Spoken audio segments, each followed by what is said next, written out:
On raconte beaucoup de légendes à notre sujet. Des histoires de monstres cruels, de dieux créateurs ou de paradis perdus. L'une d'entre elles est connue dans la plupart des vallées alpines. Dans le Val d'Airain, on l'appelle les âmes en peine, le cortège des trépassés en anivier, ou encore la procession de la tête noire dans le Val d'Illier. Le genre d'histoire qui donne tout son sens aux expressions « glacer le sang » ou « faire froid dans le dos ». Moi, ma version préférée de ce conte, c'est celle du Gratzug, la procession des crêtes, celle qu'on raconte là où j'habite. La légende décrit une parade fantomatique de formes humaines, cheminant de nuit aux abords d'un glacier. On dit que les premières silhouettes sont des défunts décédés il y a très longtemps, et plus on remonte le cortège, plus les morts deviennent familiers car partis du monde des vivants plus récemment. Racontée de génération en génération, l'histoire de cette procession est une mise en garde. Respectez le territoire des glaciers. Votre vie en dépend.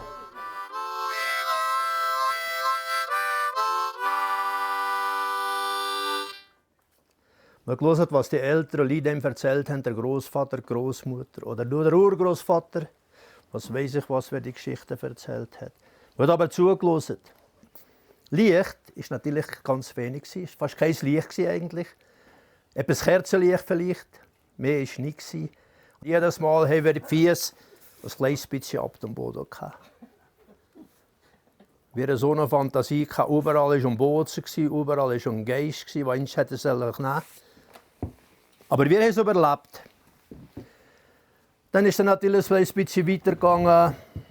Fernsehen ist gekommen, die Medien sind gekommen und die Fantasie ist ein bisschen verloren gegangen. Die Sagen gehen eigentlich so, dass die Grundwahrheit ist eigentlich immer ein bisschen da. Oder die Sagen wird es zwar ein bisschen ausschmecken. Der Aberglaube, der war aber wahnsinnig, weil wir eben sehen, überall hinter jedem Busch ist ein Geist, hinter jedem Busch ist ein Wurzel und so weiter. Der Gratzug ist einfach vorbeigelaufen, ein endloser Zug von Toten. Die Toten, die an langen weißen Geländern sind, vorbeigelaufen.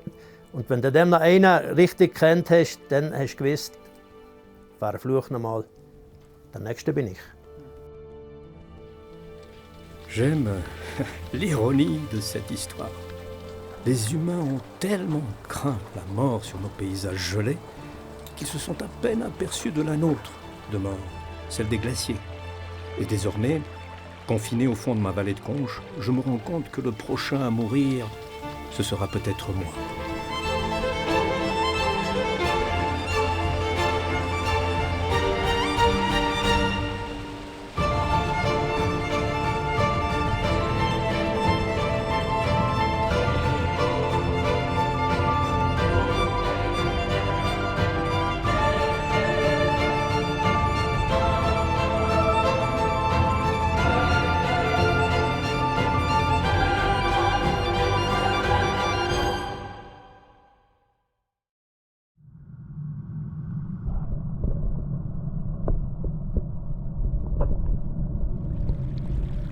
On m'a donné le nom de Rhône à cause du fleuve auquel je donne naissance, un mot qui daterait d'avant les Celtes et voudrait dire « couler ». Mais j'existe depuis bien plus longtemps que ça. J'étais déjà là il y a 2 millions d'années, alors que les tout premiers humains sortaient à peine du continent africain. Pour bien comprendre mon chemin de vie, il faut se rendre au bout du lac Léman, où j'ai laissé des traces de mes différentes visites. Et aujourd'hui, les gens qui me connaissent bien appellent ça des blocs erratiques. Depuis 2,5 millions d'années, les glaciers sont venus ici à Genève, ont creusé la cuvette lémanique, ont aménagé la cuvette lémanique, du coup le glacier du Rhône s'est écoulé et ensuite quand le glacier du Rhône s'en va, eh bien, le lac apparaît. Et ça, X fois, peut-être une vingtaine de fois depuis 2 millions d'années. Le glacier venait buter contre le Jura, il y a 150 000 ans grosso modo. Eh bien, le Salève a été recouvert par les glaces du glacier du Rhône. Le glacier du Rhône était tellement épais sur Genève que le glacier s'est écoulé, a recouvert totalement le Salève. D'où, pendant le retrait, les blocs comme celui-là. Un bloc erratique, c'est un terme qu'on a commencé à utiliser au début du 19e siècle. En fait, ça vient des erraticus, qui errent, un mot latin. Et ce sont des blocs qui errent. Pourquoi? Parce qu'ils n'appartiennent pas au terrain sur lesquels ils sont posés. C'est une géologie complètement différente, on se pose la question, c'est d'ailleurs pour ça que les anciens se posaient la question d'où venaient ces blocs, puisque ça ne correspondait pas à la surface sur laquelle ils étaient posés. Ici au Salève, on n'a pas de gneiss comme celui-là. Ce gneiss, il vient le plus près possible, c'est le Valais. Il y a encore 12 000 ans, je recouvrais l'ensemble des Alpes avec mes frères, les glaciers de l'Adige, du Rhin, de l'Inn ou de l'Isère, pour ne citer que les plus connus. Certains d'entre nous n'ont pas survécu jusqu'à aujourd'hui pour vous raconter leur histoire. À l'époque, on formait une grande famille qui a donné naissance aux milliers de petits glaciers que vous connaissez aujourd'hui. En Valais, ma terre d'origine, vivent encore plus de 600 de mes descendants. Et moi, je suis le plus gâté des grands-pères puisque l'un de mes héritiers, Aletsch, est désormais le plus grand et le plus célèbre des glaciers des Alpes. Si je prends la parole, c'est pour vous raconter l'histoire de notre famille glaciaire. Ces petits cailloux, ce sont les témoins de cette histoire. On en a laissé un peu partout, dans les paysages que vous habitez. Dans certains vallons comme Ferpecle, on vous a aussi laissé des troncs d'arbres, l'empreinte des forêts passées qui se dressaient sur nos anciennes moraines il y a 8000 ans. Ces marques, c'est un peu pour ne pas perdre la trace de notre longue procession au travers des âges. Là, je vais vous montrer un caillou là. Il a bien été poli par le passage du glacier. Et puis si vous regardez de près, vous voyez qu'il y a des stries. Et c'est pour ça qu'on peut dire qu'à une époque, et ça c'est il y a environ 20 000 ans, on avait des glaciers qui montaient très haut et qui étaient très épais et qui remplissaient pratiquement toutes les vallées. À partir du moment où on a compris que les blocs erratiques c'était les témoins des climats anciens et de l'extension extraordinaire des glaciers à certaines époques, on s'est dit qu'il fallait les protéger parce qu'ils faisaient partie de notre patrimoine naturel. Mais à la même époque, dans la deuxième moitié du 19e siècle, on était en train de débiter pratiquement tous les blocs erratiques du plateau suisse parce qu'ils étaient souvent faits en granit et que c'est une roche qui était très demandée pour la construction. Et par conséquent, tous ces blocs erratiques étaient en train de disparaître. Et dans la deuxième moitié du 19e siècle, on a décidé, c'est surtout sous l'impulsion de géologues, qu'on a décidé de protéger les blocs erratiques. On a fait des souscriptions nationales pour racheter des énormes cailloux à des carriers qui étaient en train de débiter ces cailloux. C'est-à-dire qu'on demandait de l'argent au peuple pour racheter ces cailloux. Et en fait, ces blocs erratiques, ça a été les premiers éléments naturels protégés en Suisse. En fait, c'est le début de la protection de la nature en Suisse.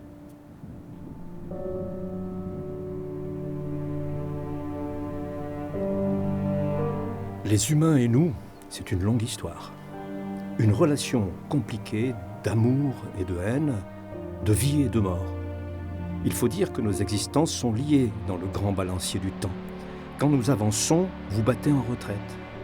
Lorsque vous progressez, nous reculons.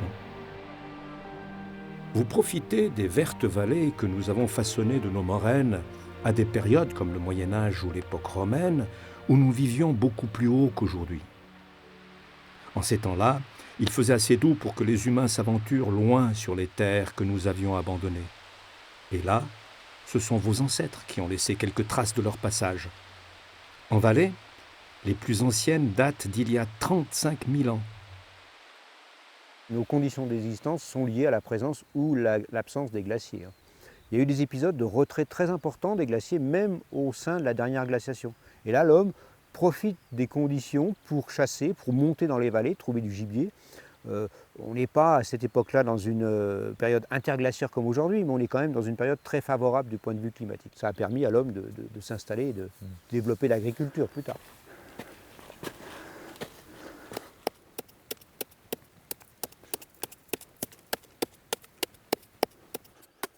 Nous entretenons une partie de la mémoire de votre existence. La glace est même l'une des meilleures manières de conserver vos objets et quelquefois vos corps, égarés dans nos crevasses. Maintenant que notre fonte s'est accélérée, nous vous révélons chaque année de nouveaux épisodes de votre vie passée. La glace a cette particularité de conserver les matériaux organiques qu'on trouve rarement dans les autres contextes archéologiques terrestres en plus basse altitude. Et ce qu'on retrouve le plus sur ces passages englacés sont des fragments de bois. Alors on peut avoir des bois qui sont des bois qu'on a pris pour se chauffer, pour faire du feu. Tous les bois qu'on va retrouver à des altitudes telles que celle où on est aujourd'hui, à plus de 2300 mètres, sont des bois qui sont amenés par l'homme. Ils ne peuvent pas être là naturellement. D'ailleurs, une bonne partie sont travaillés, même s'ils sont simplement ébranchés et autres. On en a certains qui sont probablement des piquets pour marquer les passages. Après, on en a d'autres qui sont des outils ou des éléments liés à des activités qu'on ne peut parfois pas vraiment expliquer. Bon, celle-là, on dirait qu'elle est travaillée ici. Pas impossible que ce soit biseauté l'extrémité ici. Et puis le bout là aussi, il a l'air biseauté. On a des choses qui remontent au néolithique, même au néolithique ancien, au 5e millénaire avant Jésus-Christ. On a des choses qui datent de l'âge du bronze, de l'âge du fer, juste avant Jésus-Christ. On a des objets romains, on a vraiment un peu de tout, du médiéval jusqu'à l'époque moderne et contemporaine, jusqu'à nous. C'est une archéologie du passage, pas du plaisir, parce qu'on ne pense pas que les gens aux périodes anciennes allaient pour le plaisir sur ces cols. Par contre, c'est parfois les chemins les plus courts, et puis si on n'est pas trop chargé, les plus faciles.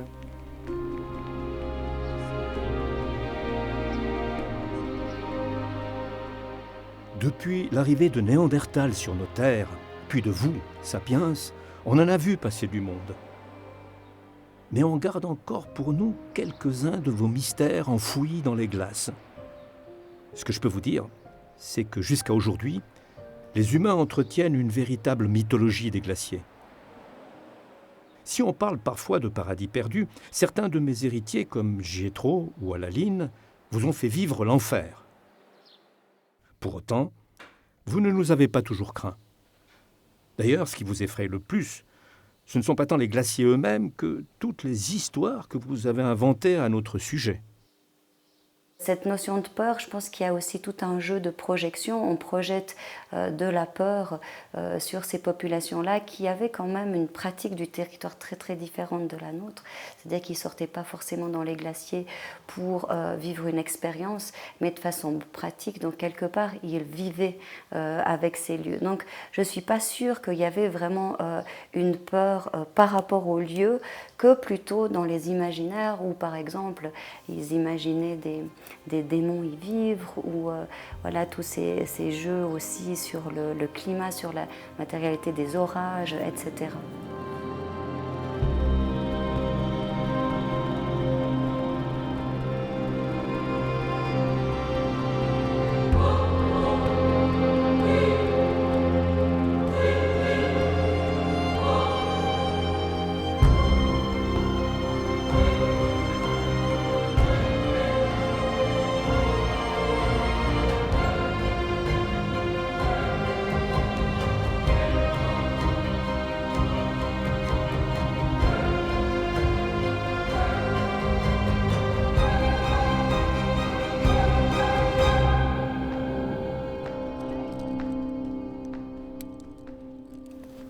Ok, c'est bon. Bien.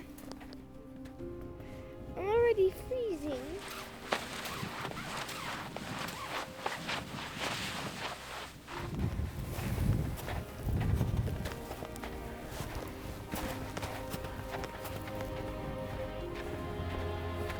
Je disais aussi que les sorcières, quand elles sentaient qu'il y avait quelqu'un qui passait pas trop loin, il y a leurs bras qui s'allongeaient pour leur prendre le pied et les tirer dans les crevasses. Et qu'après, elles les mettaient dans des marmites et qu'elles les mangeaient.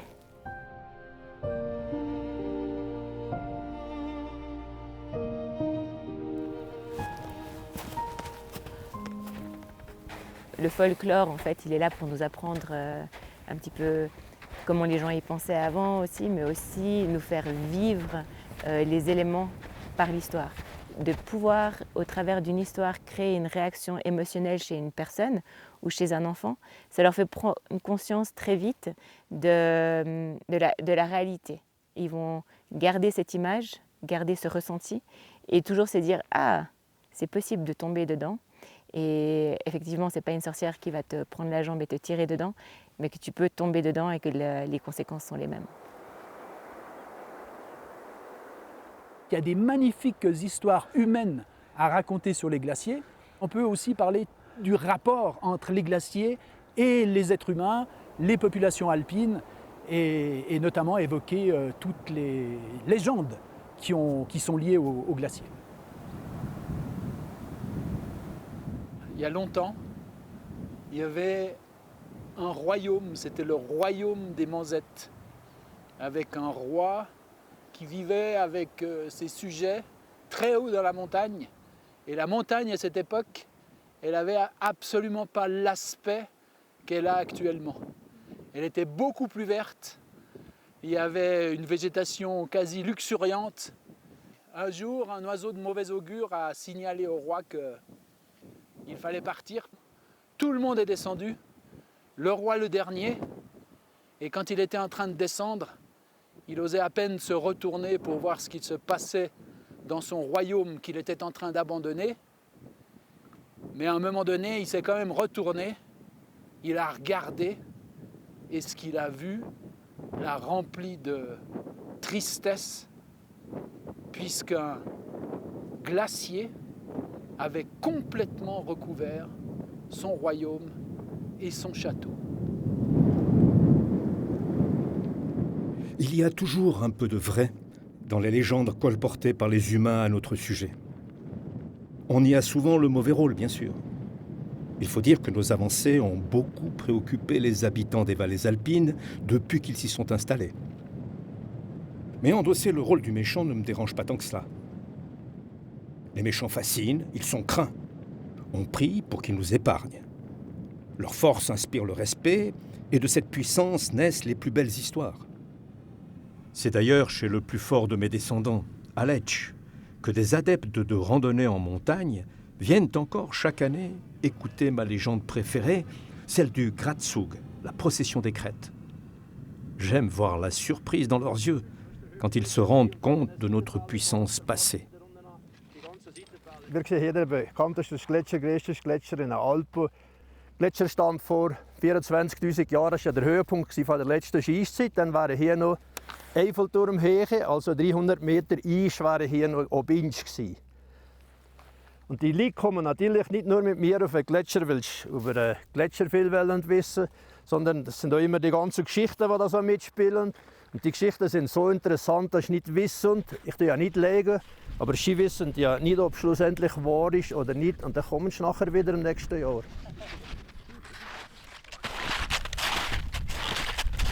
Und gerade bei dieser Gratzugwanderung, eigentlich die Vollmondwanderung, ist noch spannend. Das müssen wir prüfen auf der Hubel. Der Gratzug selber, das war tief verwurzelt in einer alten Bevölkerung hier vom Wallis. Also ein Gratzug, der wird aber auch verschiedene Ansichten, was das ist. Also mit uns hier im Wallis-Gletscher ist ja ganz klar, dass der Gratzug die armen Seelenwanderungen auf dem Gletscher sind. Weil die ältesten Stoten, die vor x Jahren sind gestorben, vor uns sind gelaufen.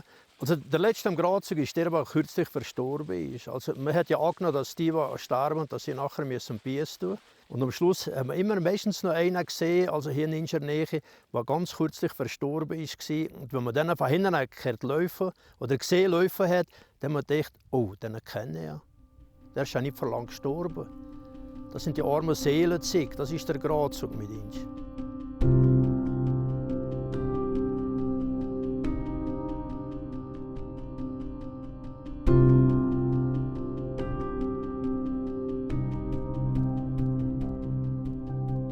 Die Geschichte, die meine Großmutter erzählt hat.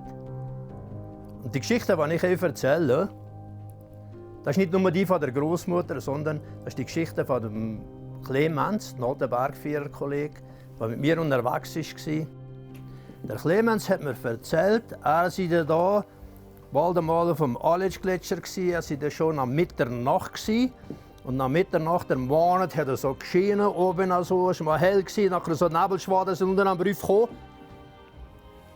Aber man hat eigentlich gute Sicht gehabt. Das Problem von Clemens war eigentlich nicht, den Weg zu kennen, weil der Monat hat so halb geschienen, halb nicht, aber der Weg hat der Clemens kennt wie Schienenhosensack. Er ist den Brief dann auf den Gletscher gekommen. Und er hat natürlich gewusst, wenn man nach Mitternacht über den Gletscher geht, dass alles gerade so heulen ist, das kann man nicht erwarten. Ist dann auf den Gletscher gekommen und dann läuft er über den Gletscher, über einen Eiskamm, über den anderen. Das ist alles zusammen, wenn er heute noch heute auf den Gletscher geht, weil er viel kürzer ist. Das ist alles zusammen wie ein Labyrinth. Er ist dann Kamm und Brief, hinten am Abend die Tolle wieder am Brei und urplötzlich kehrt er und gesank.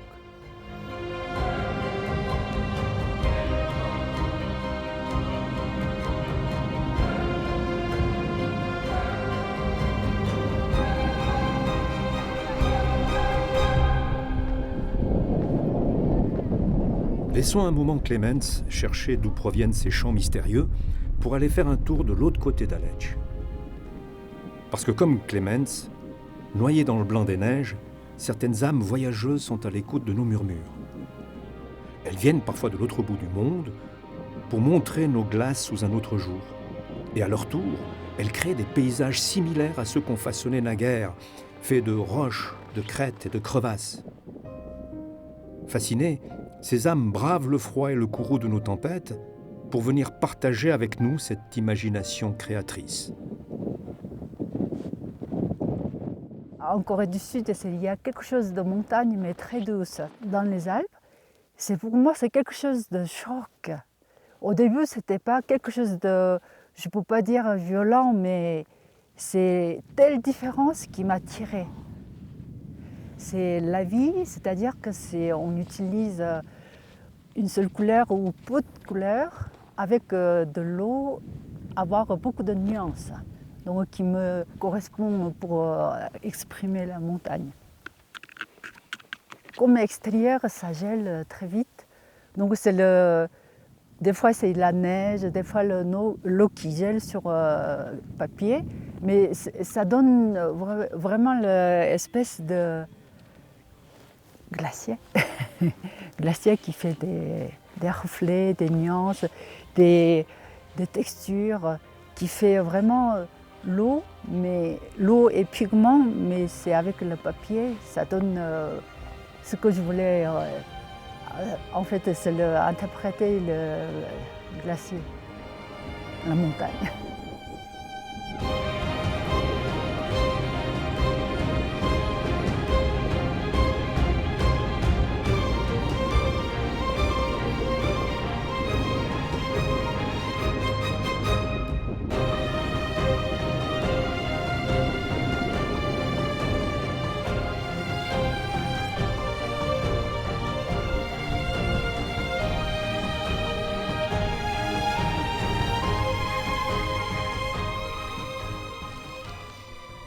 Il y a plusieurs rêves, mais ça donne un rêve de venir là voir le coucher de soleil et le lever de soleil. Et c'est le moment, les nuances, les couleurs, c'est différent.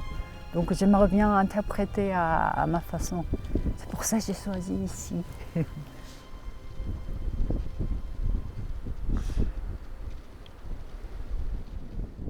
Aussi grand et célèbre soit-il, paradant avec son impressionnante profondeur de 900 mètres de glace, Aletsch n'est pas le seul à attirer les foules. Aujourd'hui, je suis 6 fois plus petit que lui, mais moi aussi, malgré mon âge, je continue d'attirer du monde.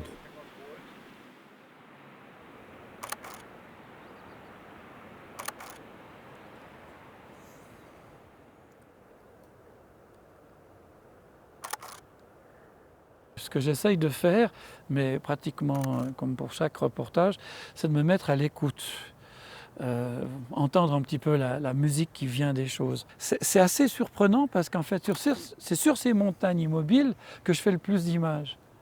Parce que tout change en permanence, que tout d'un coup, le temps change. Le temps de la photo, le temps des pierres, le temps météo, tout est synchrone. Donc je suis dans un temps immédiat, dans un temps millénaire, dans le temps même de l'érection de ces montagnes. Des fois je me dis, mais à l'époque quand elles ont surgi, ça devait être un cauchemar, quelque chose d'inouï, d'une force, avec sans doute de la lave, des tremblements de terre, je ne sais pas. Et j'imagine tout ça, oui.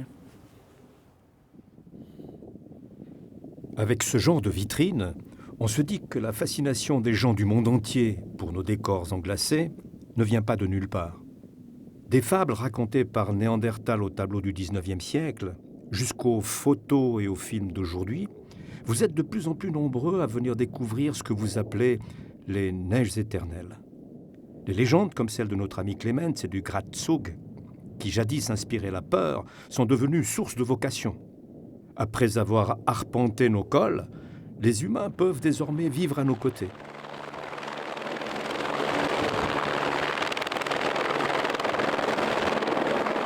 Pour certains, c'est un métier à part entière. Mais même pour un humain aguerri, il n'est jamais simple d'éprouver le quotidien des glaciers, ni d'en vivre pleinement. J'ai toujours apprécié arriver dans une cabane, pouvoir y manger le soir, dormir, cette ambiance. C'est particulier à cette altitude et puis dans cet univers de glace toute l'année, mais moi ça me convient. Les glaciers, ils paraissent en fait, on peut dire comme inertes. Mais en fait c'est génial parce que la neige, ici à cette altitude, elle évolue. Tu peux avoir un jour 1 mètre de neige fraîche, pas de vent, et puis le lendemain il y a 150 km/h de vent. Ça forme le glacier. Après, pendant l'été, le glacier il va bouger, il va s'ouvrir, il y a des nouvelles crevasses qui vont s'ouvrir, il y a des arêtes qui vont se développer, c'est tous les jours différent. Et puis dans le cas où la crevasse elle serait vraiment d'une largeur, on peut dire un petit peu menaçante, le but c'est de l'ouvrir avec la dameuse et puis de la remplir. Ça c'est la meilleure solution, c'est de remplir les crevasses. Comme ça après pendant l'été ça va se solidifier et puis c'est là où on a le moins de problèmes. Et ça, c'est tous les matins qu'il faut contrôler, il faut être sûr de ce qu'on fait. On ne peut pas jouer avec la sécurité ici.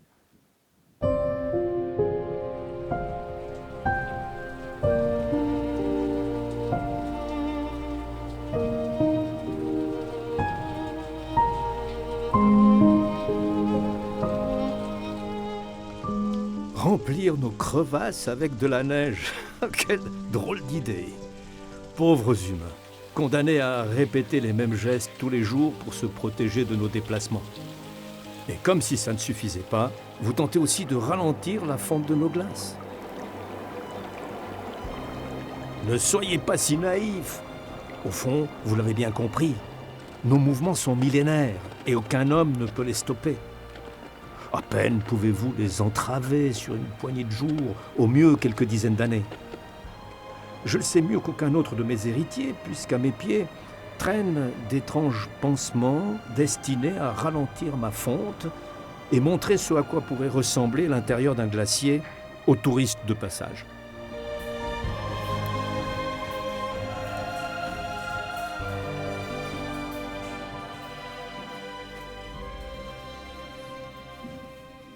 Ne vous y méprenez pas, cette glace d'un bleu éclatant ne m'appartient plus. Elle n'est maintenue en vie que par votre main, pour votre seul plaisir. C'était mon grand-grand-père qui est arrivé ici. Il a eu une idée de faire quelque chose pour les touristes, parce qu'avant, on était ici avec les vaches en bas à Gletsch. Et lui, il a eu l'idée de faire une grotte pour le tourisme. Et ça fait maintenant 195 ans, plus ou moins, qu'on réalise cette idée. Chaque jour, c'est un bas contre la nature, si on peut dire. Avec le changement de climat, alors il faut toujours faire quelque chose, il faut protéger la glace. Mais il faut voir aussi que sans ces flies, sans ces bâches, on ne pourrait plus faire la grotte, alors les touristes ne pourraient plus voir.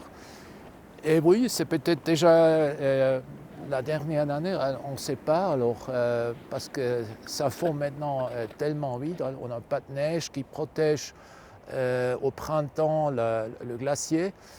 Et peut-être on a déjà à la fin, peut-être c'est la dernière année. La dernière année? Pour votre grotte, peut-être, mais pas pour moi. C'est étonnant comme les humains peuvent être versatiles. Un jour, vous êtes effrayé et le lendemain, vous avez pitié. Vous avez compté les plus nobles de mes exploits pendant les millénaires où j'aménageais le bassin du Léman. Vous avez dépeint la puissance de mes glaces voyageant par-delà les confins des cols italiens. Vous avez loué l'immense vallée creusée à la force de mes vagues successives. Et vous voilà attristé, comme attiré par mon actuelle fragilité. J'avais envie de voir ce glacier recouvert par ces tentes. Je trouvais ça incroyable de lutter contre la nature de cette manière-là, ce côté fragile, ce côté aussi surprenant.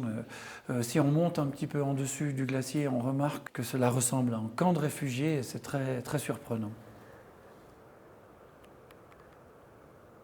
Ces nuages les ont fendus. Et ça, c'était un moment de poésie. Et ça a duré quelques secondes. Chaque fois que je viens en montagne, quand je viens dans des lieux comme ça, il y a cette poésie, il y a cette force, il y a cette aussi tristesse à l'heure actuelle. Pour moi, je trouve que c'est un peu comme un espace d'opéra. Il y a du souffle, il y a du tragique, il y a de l'onirique, il y a du comique, il y a de la beauté surtout. Je pense qu'on ne peut pas être insensible à ça, en tout cas ça touche beaucoup de personnes. Oui. Pour comprendre à quel point je touche votre imaginaire depuis des siècles, il faut retrouver Clemens et notre belle histoire du Graszug. Bien plus qu'une simple procession de morts, cette fable contient la clé de la relation qui nous unit. Cette corde tendue entre vous et moi, qui à chaque instant menace de se rompre, entraînant des conséquences terribles pour nos vies. Der Clemens ist über den nächsten Kamm und dann hat gesehen, eine arme Seele, ich gefroren hier bis an den Hals und der Gletscher rundum und die langen, strähnigen Haare sind da der Gletscherwind vor ihm abgegangen, Augen wie feurige Kohle. Und der Clemens hat gedacht, oh, sieht nicht gut aus. Aber was der Clemens hat gewusst ist, wenn eine arme Seele auf dem Gletscher triffst, dann musst du wissen, was er sagen. Du musst nicht einfach zu und sagen, ich kann nicht dir helfen. Ich muss sagen, red, aber ohne Schaden für mich oder für dich. Und wenn du das nicht sagst, dann nimmst du den Atem und dann bist du innerhalb von... Dann gehst du da noch rüber. Der Clemens ist im Brick gegangen zur armen Seele und dann hat er gesagt, red, aber ohne Schaden für mich oder für dich. Wie kann ich dir helfen? Die arme Seele hat gesagt, du brauchst mir nicht zu helfen. Du kannst mir nicht helfen.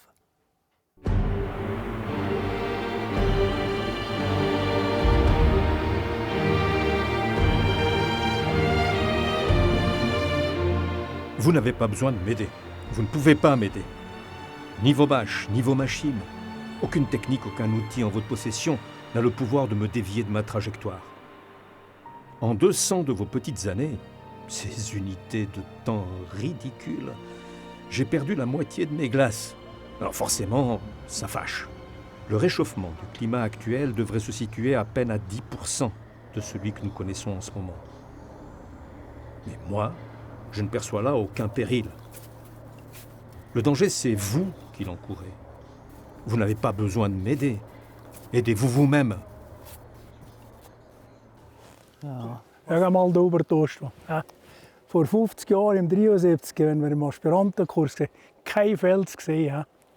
Und jetzt siehst du Paris-Lamelle-Fels. Jetzt müssen wir wieder richtig lernen klettern. Gletscher ja. So verreisend, hä? Ja, jetzt kommen alle in der Gletscher wird älter, aber anstatt wir bekommen vielleicht mehr von Alter. Der Gletscher geht einfach zurück. Beides sind Alterserscheinungen, nicht? Das Gegenteil. Wir von Alten, er weniger. Ja. Dann packen wir es. Aldo, wieder von uns. Du machst das gut. Beat et Aldo, les vieux amis de mon descendant Fée, savent bien que les drames arrivent trop souvent quand nous nous rencontrons. Aujourd'hui, plus qu'à aucune autre époque, vous arpentez nos séracs en masse, en vous approchant des crevasses qui ont tendance à se multiplier, avec leur cortège de ponts de neige qui se dérobent sous vos pieds. Et même sur vos gardes, encordés et redoublant de prudence, les malheurs arrivent sans crier gare. Es ist genau das gleiche Gefühl, wie wenn man ins Leere tritt. Zumal ist einfach nichts mehr da, man kommt nicht mehr an und man geht das Loch ab. Und in diesem Sturzfall letztes Jahr, die 12 Meter, als ich ins Loch gegangen bin, habe ich den Gast langsam mitgeschreckt. Das war ein endloser Sturz. Der hat einfach nie aufgehört.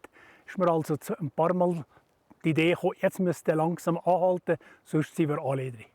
Also ich habe jetzt in meinem Leben nie einen Autounfall gehabt, aber die einen Autounfall haben, die machen ja das genau gleich wie wir, am anderen Tag wieder ins Auto einsteigen und weiterfahren, sonst machst du es nie mehr.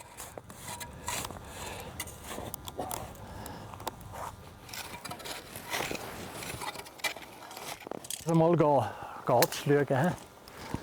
Der Aldo sichert mich ja gerade oben ab.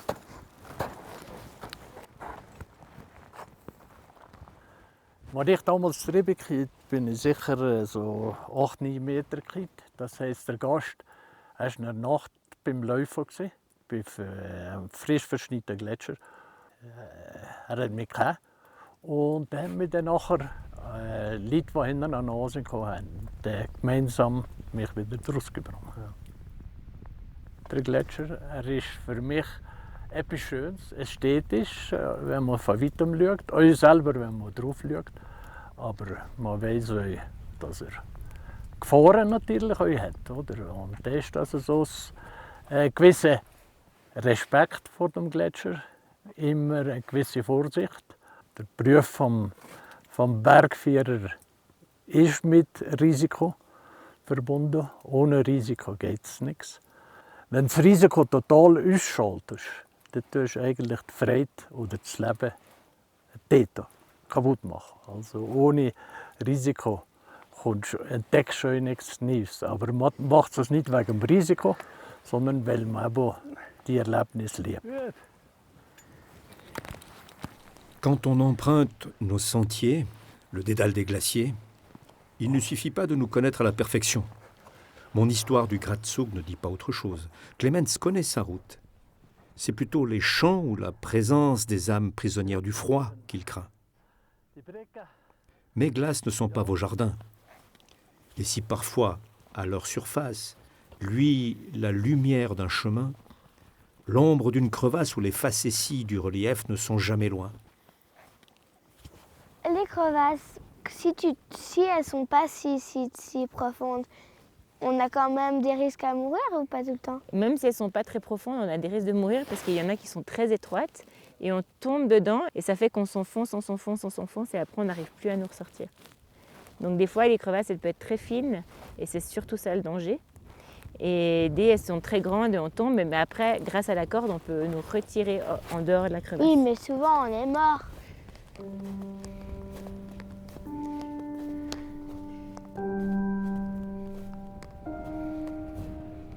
En 1997, j'ai été faire un sommet aussi qui est très iconique pour la région, qui s'appelle le Mont de l'An, qui est juste pas à 4000, mais qui est recouvert de glaciers également.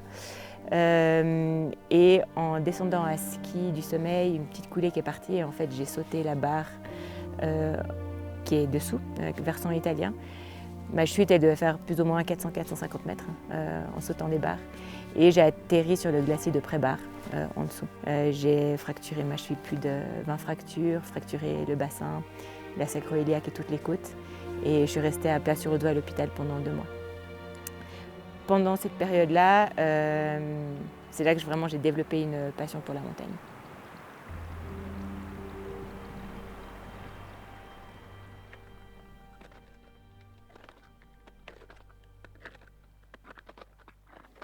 Clemens hat den Kopf geschüttelt und ist weitergegangen. Über einen Kamm, über den nächsten Kamm, über den nächsten Fuhr auf dem Gletscher drüber, über das nächste Bachchen wieder drüber. Und dann kriegt er hinten drin ein furchtbares Giesenwerk, ein furchtbares Jammerwerk. Er hat noch nie so etwas. Jetzt haben wir die Bücher müssen also richtig angespannt, so schlimm war es.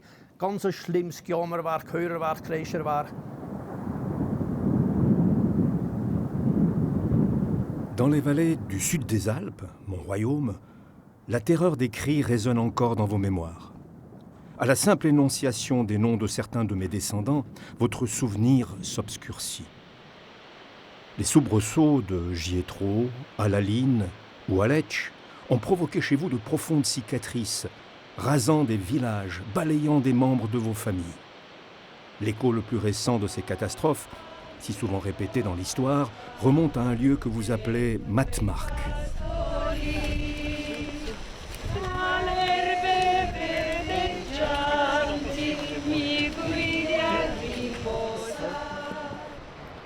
Sûr de votre puissance, vous avez transformé notre eau en énergie en ignorant parfois la force de nos mouvements.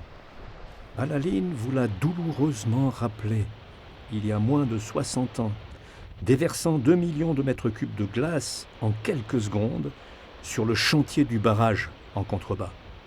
Une avalanche glacée qui emporte avec elle 88 personnes, venues principalement d'Italie et de Suisse.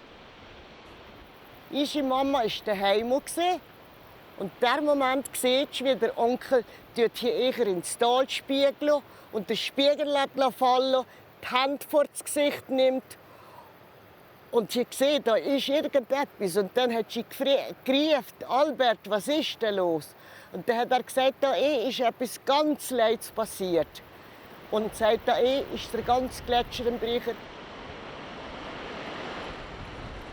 Zuerst hat man schon ein bisschen Hoffnung gehabt, aber kurz darauf hat es geheißen, nein, das sei nicht gewesen. Und dann, wenn man dann gehört hat, was da für Massen sind, da steht mit den Bulldozer, mit den grossen Treckern müssen dahinter gehen. Es war ja nicht Schnee, es war Eis, für die Leichen rauszufinden. Hat man jede Hoffnung bald einmal verloren. Das war ganz furchtbar, wenn sie den Papa heimgebracht haben. Die Sorge ist natürlich nicht mehr offen, das ist ganz klar. Gell?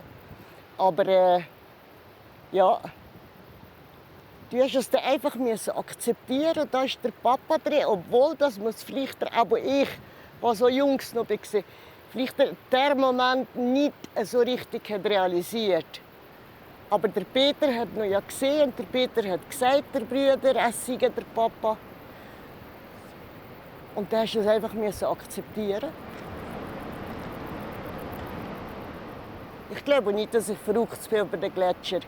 Ich bin eher verrückt über die Baracken drunter aufgestellt haben. Mit der Zeit tut das schon ein bisschen, wie soll ich sagen, vernarben. Aber man fühlt sich hier einfach gleich nie so frei und wohl, wie es vielleicht an einem anderen Ort. Es sind 58 Jahre her, gell? Und irgendwann einmal müsst ihr einfach mit dem abfinden. Und aber, ich sage, es ist der Narbe bleibt immer zurück. Comme les âmes gelées de vos légendes, les cicatrices restent. Aux confins du Val de Bagne, un siècle avant la catastrophe d'Alaline, Gietro provoque le même émoi. Sauf que cette fois-ci, c'est lui qui construisait un barrage. Vous êtes loin d'être les seuls à savoir ériger de tels édifices. Mais un jour de l'été 1818, son mur de glace cède brutalement. L'empreinte de cette autre tragédie que vous appelez débâcle glaciaire a été si forte que vous lui dédiez une maison rien qu'à elle, ou devrais-je dire rien qu'à nous, puisqu'elle se nomme la Maison des Glaciers. Ce souvenir, aussi douloureux soit-il, a contribué à nous rapprocher, puisque c'est depuis cette époque qu'on a commencé à se connaître vraiment. Le but de cette Maison des Glaciers, ça a été d'une part de conserver le souvenir de la débâcle du Gietro et d'autre part de mettre en avant Jean-Pierre Perrodin, qui est référé comme étant à l'origine de la théorie glaciaire. Alors Perrodin, qui était quelqu'un assez lettré pour un paysan du Val de Bagne, explique que les glaciers sont allés certainement beaucoup plus loin qu'aujourd'hui. Dans un passé lointain, ils ont dû aller au moins jusqu'à Martigny. Et c'est de là que démarre l'hypothèse de la théorie glaciaire. Le glacier de Gietro, lorsqu'il était en crue, plongeait dans la vallée, mais il s'arrêtait au seuil d'une barre rocheuse de 400 mètres de hauteur. Donc là, la glace ne pouvait pas s'écouler et on avait un écroulement d'une barre de glace régulière. Le cône d'avalanche, en 1818, barrait totalement la Dranse de Bagne et ce cône s'est agrandi avec l'écoulement de l'eau. Le barrage de glace a cédé brutalement. On a beaucoup de dessins superbes datant de l'époque. Ça s'est quand même concrétisé en 1818 par une quarantaine de morts entre le Val de Bagne, entre Gietro, entre plutôt le premier village, et Martigny. Le glacier de Gietro fait partie des glaciers qui ont été depuis les plus surveillés. Le barrage de la Dranse ne s'est pas reproduit. 200 ans plus tard, au moment où on commémore la débâcle du Gétro, on voit très bien que cet événement, il est plus seulement ce qui est arrivé en 1818, mais aussi ce qu'on en a fait. Les personnes que j'ai interviewées, elles racontaient aussi beaucoup qu'à l'école, on leur parlait de la débâcle du Gétro. Et il y avait aussi beaucoup cette transmission intergénérationnelle, par exemple des gens de Champ-Sec qui racontaient comment leur grand-père leur racontait qu'ils avaient travaillé dans les champs, par exemple à Champ-Sec, et qu'il y avait encore du limon. Donc pendant des années, voilà, ils travaillaient avec ce limon déposé par la débâcle du Gétro. Donc c'est une mémoire qui prend plusieurs faisceaux, mais qui est soit réactualisée dans la famille, soit aussi par les institutions en place.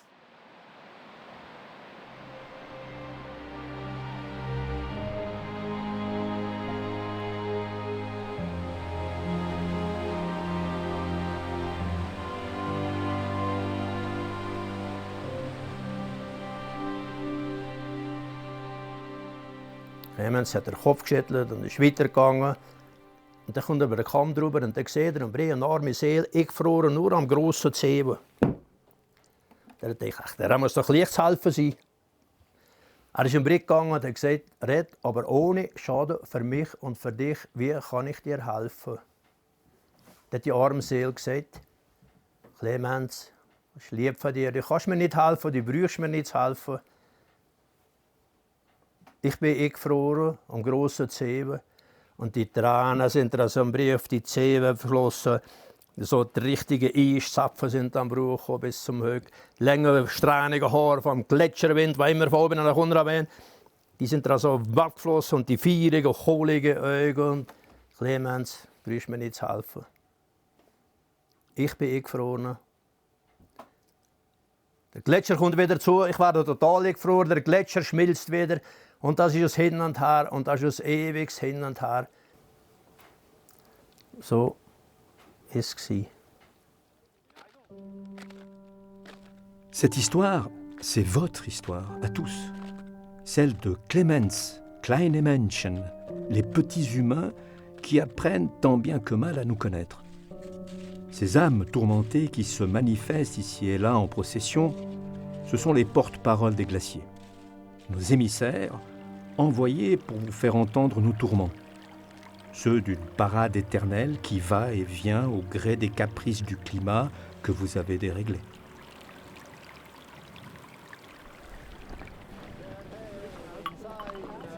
Pour cette raison, nos rencontres ne sont jamais anodines. Sur nos terres, le temps n'existe plus. Les tracas du quotidien s'évanouissent et laissent la place à l'essentiel, le partage, la solidarité, l'entraide.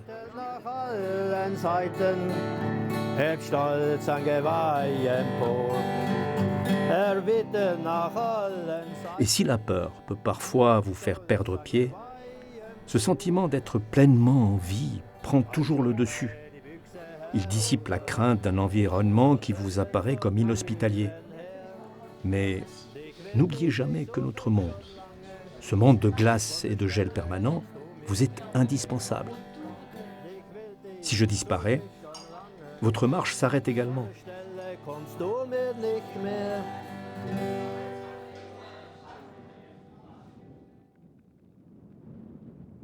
C'est peut-être cette conscience de la fin qui aujourd'hui vous bouleverse tant. Et ce n'est pas une si mauvaise chose. C'est la nature qui décidera aussi de la suite à donner. Ça pourrait devoir dire partir, ça c'est clair, parce que la nature, on peut dire comme ça, la nature ne nous veut plus. Im Gletscher habe ich Frieden gemacht, das ist die Natur. Und die Natur, vor allem aber die Gletscher, die brauchen wir auch. Obwohl das jetzt so fest zurückgeht, aber wir sind sehr angewiesen auf die. Je continuerai toujours à amener mes clients, ma famille et moi-même en montagne. Je pense que c'est important qu'on ait cette interaction pour les comprendre. Les glaciers ils nous parlent vraiment de l'évolution du futur et il faut qu'on écoute. On est relié dans le glacier à quelque chose qui nous ramène pratiquement à l'aube de l'humanité et de l'histoire de la Terre. S'il n'y aura plus de neige, plus de glacier, pour moi c'est comme s'il n'y aura plus de rêve. Je t'aime quand même, Aussi quand tu me fais quelquefois un peu des conneries, non? Ouais, alors. Ciao. Ce n'est pas seulement la conscience de notre présence ou de nos absences qui importe. C'est surtout notre dynamique et les relations qui nous lient. Vos petites actions n'ont pas grand effet sur nous. Et à vrai dire, nous sommes capables de disparaître pendant des milliers d'années et de revenir ensuite. Ce n'est pas votre cas. Sans nous, vous ne pouvez pas vivre. Nous sommes l'eau qui vous abreuve, la terre qui vous nourrit, les forêts qui vous réchauffent et les rochers qui vous abritent. Des bâches, des machines à refroidir. Vous n'avez pas besoin de nous aider de cette manière. En conscience et en agissant collectivement, par contre, ce n'est pas moi que vous aiderez, c'est chacun d'entre nous. Seul, vous ne pouvez pas m'aider. Ensemble, vous nous aiderez tous.